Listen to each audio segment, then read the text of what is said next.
Mas'uuliyiin heer deegaan ah uu hogaaminayay wasiirka xafiiska warfaafinta dowladda deegaanka Soomaalida Mudane Maxamed Aadan uu ku wehelinayay wasiirka xafiiska biyaha ee dowladda deegaanka Soomaalida Injineer Axmed Miraad Leeli iyo maamulka gobolka Ndoolo gaadhay degmadaasi ayaa soo kormeeray mashaariicaha horumarineed ee laga hirgeliyay aagaasi. wasiirka xafiiska warfaafinta dowladda deegaanka Soomaalida Mudane Maxamed Aadan oo ku weelinayay wasiirka xafiiska biyaha ee dowladda deegaanka Soomaalida Mudane Axmed Miraad Leeli iyo gudoomiyaha maamulka gobolka Ndoolo Mudane Cabdilaahi Deeq Xasan oo ku guda jiray kormeerkoodii howlad ay ku soo kormeeriyeen degmooyinka ayaa booqday isla mar ahaantaasina soo kormeeray ceelbiyoodka degmada Booq ee nidaamka solar systemka ee cadceedda laga dhaliyo leydhka 24 saac ee magaalada Mirqaan Weyne iyo sidoo kale adeeg bixinta xarunta caafimaadka iyo dhismaha dugsiga hoyga ee isla magaaladaasi Mirqaan Weyne ee gobolka Ndoolo.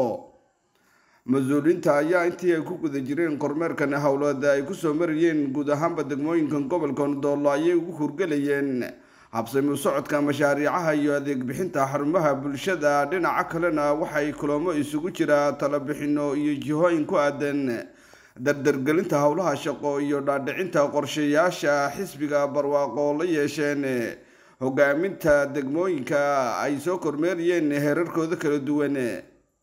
wasiirka xafiiska warfaafinta ee dowladda deegaanka Soomaalida Mudane Maxamed Aadan oo warbaahinta dowladda deegaanka Soomaalida SRTV u waramay ayaa ka warbixiyay mashaariicaan horumarineed ay soo kormeereen.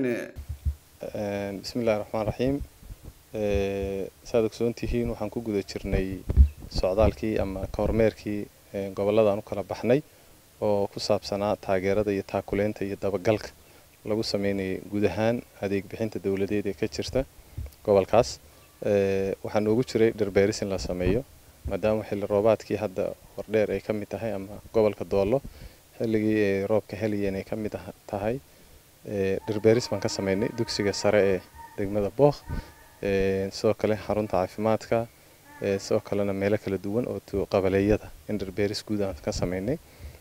dhirbeeristaas oo ah in cimilada iyo isbedelka cimilada laga hortago faa'iido weyn ay u leh harka iyo cimilada iyo bilicda meeshaba wax ka bedelisa maadaama ay tahay. kormeerkeenii degmada Booq runtii kormeer aad u wanaagsan. shacabkan la kulanay baahiyaha shacabkan soo ogaanay waxaan bogaadinay waxqabadka shacabku iskood u qabsadeen ka qaybgalka bulshada. waa degmada aan dhihi karno hormuud bay u tahay deegaanka. waxaan ku soo aragnay ceelal fara badan ay bulshadu iskood u qoteen, biyo gelina ay shacabku sameeyeen.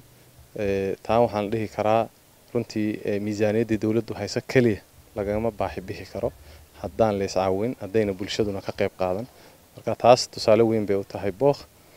sidoo kale waxaan soo aragnay hospitaalka dhismihiisa socda ballaadhinta degmada Booq ama magaalada health centerkeedii. runtii meeshaan filinay meel ka sarreysa u taagan yahay hospitaalkaasi. waxaan islahayn muddo 2 bilood ka hor baa la bixiyay qandaraaskii, maantana biinkii wuu mariyaa. marka taa waxay ku tunaysaa ka go'naanshaha dawladeed. sidoo kale waxaa ku mahadsan qandaraaslihii qaatay sida muwaadinimada leh u dhisiyay. sidoo kale waxaan soo aragnay maamul magaalada cusub ee Mirqaan oo ka tirsan degmada Booq.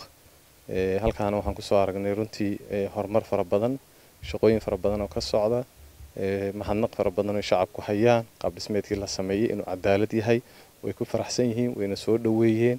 waxayna shacabka halka degan ballan qaadeen inay kaalintooda ka qayb qaadan doonaan, taasoo ah in bilicda magaalada iyo dhismayaal fara badan ay ku soo kordhin doonaan. ganacsigii xawliga ku socda inay laba jibaari doonaan bay bulshadaasi ballan qaadeen.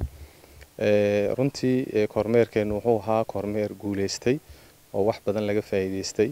baahiyaha jira aan isleenahay baahiyaha jira iyo dhaliilaha jirana kuwaan halkaan maamulka aan ku siinay oo kaga saxnay inay iska saxaan aan u sheegnay weeyaan.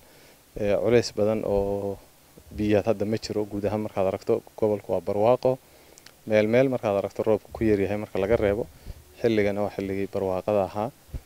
waxaan shacabka kula dardaarmi lahayn magaalada Booq iyo degmada Booq iyo Mirqaanba in horumarka sida hadda uga qayb qaadanayaan ay sii xoojiyaan oo ay ka sii qayb qaataan iyaguna. annaguna kormeerkeenu gobolka Doolo wali ma dhammaan uu socdaa.